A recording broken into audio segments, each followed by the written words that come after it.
আপনি দেখছেন news now, আমরা জানি কোনটা খবর। राज्य के दूसरे सबसे बड़े समुदाय रियांग जनजातियों ने प्रेस कॉन्फ्रेंस करके मांग की है कि सरकार भाद्र महीने के अमावस्या को आयोजित होने वाले सांगारांगमा देवी की पूजा और मेले के दौरान पूरे छुट्टी की घोषणा करे।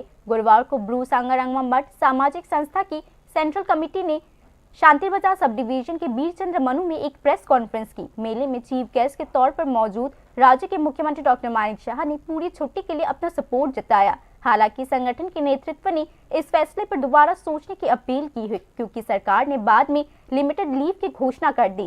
रियांग जनजातियों ने उम्मीद जताई है कि मुख्यमंत्री और सरकार रियांग जनजातियों के पारंपरिक त्योहार का सम्मान करते हुए पूरी छुट्टी की घोषणा करेगी।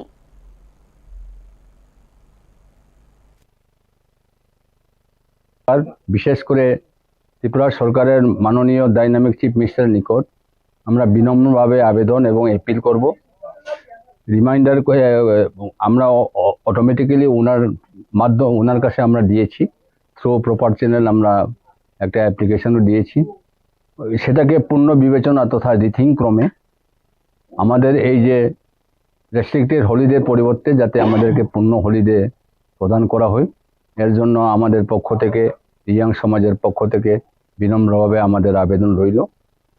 এই ব্যাপারে সারা ত্রিপুরায় বিভিন্ন শাখা সংগঠন থেকে শুরু করে বিভিন্ন কর্নার থেকে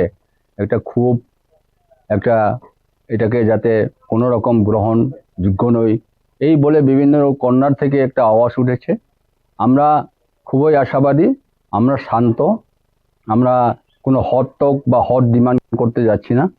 আমরা কুল ডিমান্ডের মাধ্যমে এবং ওনার সাথে আলোচনা ক্রমে এবং ওনার সাথে আবারও আমরা আবেদন রাখবো যে আমাদের সাথে যাতে অ্যাপয়েন্টমেন্ট প্রদান করা হয়, এটার ব্যাপারে যাতে আমরা আলোচনা করার আমাদেরকে যাতে সুযোগ করা হয়।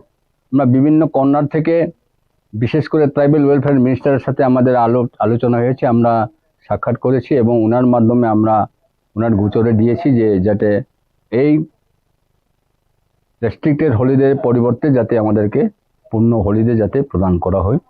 আমরা আশাবাদী নিশ্চয়ই সরকার সেটাকে রিথিং করবেন এবং পূর্ণ বিবেচনা ক্রমে আমাদের যে রেস্ট্রিক্টেড হলিডেকে সেটাকে কনভার্ট করে আমাদের পূর্ণ হলিডে যাতে প্রদান করা হয়, সেই প্রয়োজনীয় পদক্ষেপ আমাদের মাননীয় ত্রিপুরা সরকার তথা ডাইনামিক চিফ মিনিস্টার সেটা নিশ্চয়ই সেটাকে পূর্ণ বিবেচনা করবেন।